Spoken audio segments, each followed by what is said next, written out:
Hello, Assalamu alaikum. Once again, welcome back to Hasna's Henna Hut.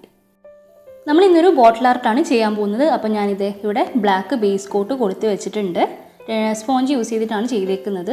പിന്നെ ഞാനിവിടെ ഇത് ചെയ്യാൻ വേണ്ടിയിട്ട് ബ്രഷ് അല്ല, പകരം ടൂത്ത് ബ്രഷാണ് ഇവിടെ യൂസ് ചെയ്യുന്നത്. അപ്പോൾ നമുക്ക് ടൂത്ത് ബ്രഷ് യൂസ് ചെയ്തിട്ട് എങ്ങനെയാണ് ചെയ്യാൻ നോക്കാം. ചെയ്യാനുള്ള എളുപ്പത്തിന് വേണ്ടിയിട്ട് ഞാനിത് ബോട്ടിൽ ഇതുപോലെ കിടത്തി വെച്ചിട്ടുണ്ട്. ഈ ഒരു പെയിൻറ്റിങ്ങിന് ചെറിയൊരു ഔട്ട്ലൈൻ കൊടുക്കണം. അപ്പോൾ ഞാൻ ഇതിന് വേണ്ടിയിട്ട് ഇവിടെ ടിൻറ്റ് കളറാണ് യൂസ് ചെയ്തിട്ടുള്ളത്. അപ്പോൾ ഇതിന് പകരം നിങ്ങൾക്ക് പെയിൻ്റ് അല്ലാതെ glass marking, white glass marking പെൻസിലൊക്കെ ഉണ്ടെങ്കിൽ അതൊക്കെ യൂസ് ചെയ്യാം. അപ്പോൾ ഞാൻ ആദ്യം തന്നെ ഇവിടെ ഒരു ചെറിയൊരു ഔട്ട്ലൈൻ ഇതേപോലെ വരയ്ക്കുന്നുണ്ട്. ഈ ഒരു ഡിസൈൻ വരയ്ക്കാനും വൈറ്റ് ഗ്ലാസ് മാർക്കിംഗ് പെൻസിലൊന്നും ഇല്ലെങ്കിൽ വൈറ്റ് ക്രയോണൊക്കെ വെച്ചിട്ട് ഈ ഒരു ജസ്റ്റ് ഒരു ലൈനാണ് നമ്മൾ വരയ്ക്കുന്നത്. അത് വരയ്ക്കാൻ വേണ്ടിയിട്ട് വൈറ്റ് ക്രയോണൊക്കെ യൂസ് ചെയ്യാം.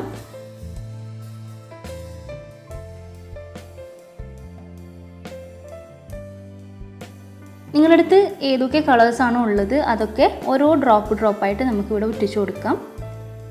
ഇപ്പോൾ നിങ്ങളുടെ അടുത്ത് ഒരു കളറാണ് ഉള്ളതെങ്കിൽ നിങ്ങൾക്ക് ഒരു കളറായിട്ടും യൂസ് ചെയ്യാം. അപ്പോൾ ഞാനിവിടെ ഒരു 4-5 കളേഴ്സ് ഇതുപോലെ ചെറിയ ചെറിയ കളേഴ്സ് ഞാനിവിടെ എടുക്കുന്നുണ്ട്. അയ്യോ, ലോക്ക്ഡൗൺ കാലത്ത് പെയിൻറ്റൊക്കെ ഒഴുകി പോകുന്നു. ഞാനിതൊന്ന് കുപ്പിയിലാക്കട്ടെ. ഞാനിവിടെ റെഡ് എടുത്തിട്ടുണ്ട്, പിന്നെ ഒരു ഓറഞ്ച് യെല്ലോ കളർ എടുത്തിട്ടുണ്ട്, പിന്നെ ഒരു ലെമൺ യെല്ലോ, പിന്നെ ഗ്രീന്, പിന്നെ ബ്ലൂ, പിന്നെ വയലറ്റ്. അങ്ങനെ ഒരു 6 കളേഴ്സാണ് നമ്മളിവിടെ യൂസ് ചെയ്തിട്ടുള്ളത്. അപ്പോൾ നമുക്ക് ബ്രഷ് എടുത്തിട്ട് ജസ്റ്റ് അതിൻ്റെ ടിപ്പ് മാത്രം ഒന്ന് പെയിൻറ്റിൽ ഡിപ്പ് ചെയ്തിട്ട് ഇതുപോലെ ഒന്ന് വരഞ്ഞു കൊടുക്കാം.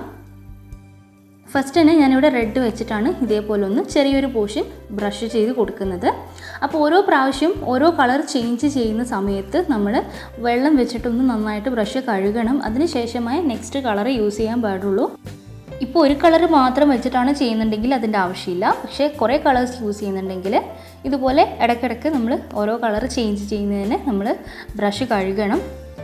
അപ്പോൾ നമ്മൾ നന്നായിട്ട് അതിൻ്റെ സ്റ്റാർട്ടിങ് പോയിൻറ്റിൽ നന്നായിട്ട് മറ്റേ കളറുമായിട്ട് ബ്ലെൻഡ് ചെയ്തിട്ട് വേണം ചെയ്യാൻ വേണ്ടിയിട്ട്. സെപ്പറേറ്റ് പോലെ നമുക്ക് തോന്നാണ്ടിരിക്കാൻ വേണ്ടിയിട്ട് ഒന്ന് കയറ്റിയിട്ട് ബ്രഷ് ചെയ്ത് കൊടുക്കണം.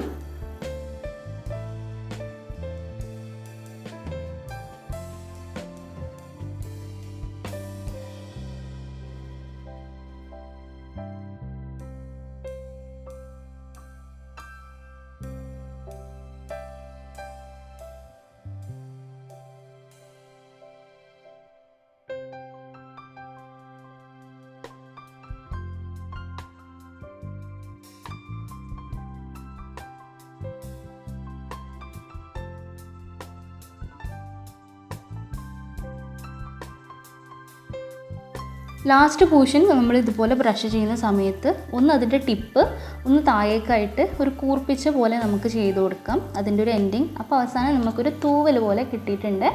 അപ്പോൾ ഇതേപോലെ നമുക്ക് ബാക്കി വരുന്ന ഓരോ പോർഷനിലും നമുക്ക് ഇതുപോലെ തന്നെ ചെയ്ത് കൊടുക്കാം.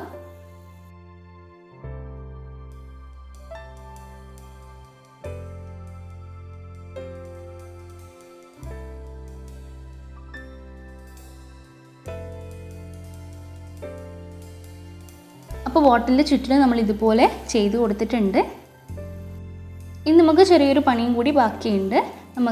നമ്മൾ എടുത്തേക്കുന്ന എല്ലാ കളേഴ്സും ഇതുപോലെ ബ്രഷിലാക്കിയതിന് ശേഷം ഇതുപോലെ ഒന്ന് കൈ വെച്ചിട്ടൊന്നിങ്ങനെ റബ്ബ് ചെയ്ത് കൊടുക്കുമ്പോൾ ഇതേപോലെ നമുക്ക് ഡോട്ടായിട്ട് നമുക്കൊരു മാർബിൾ പോലെ നമുക്കിതുപോലത്തെ ഡിസൈൻ കിട്ടും. അപ്പോൾ ഞാൻ എടുത്തേക്കുന്ന ഒരു കളറും വേസ്റ്റ് ആക്കിയിട്ടില്ല, കംപ്ലീറ്റ് ആയിട്ട് ഇവിടെ യൂസ് ചെയ്തിട്ടുണ്ട്. അപ്പോൾ ഇതാണ് നമ്മളെ ബോട്ടിൽ ആർട്ടിൻ്റെ ഫൈനൽ ലുക്ക്.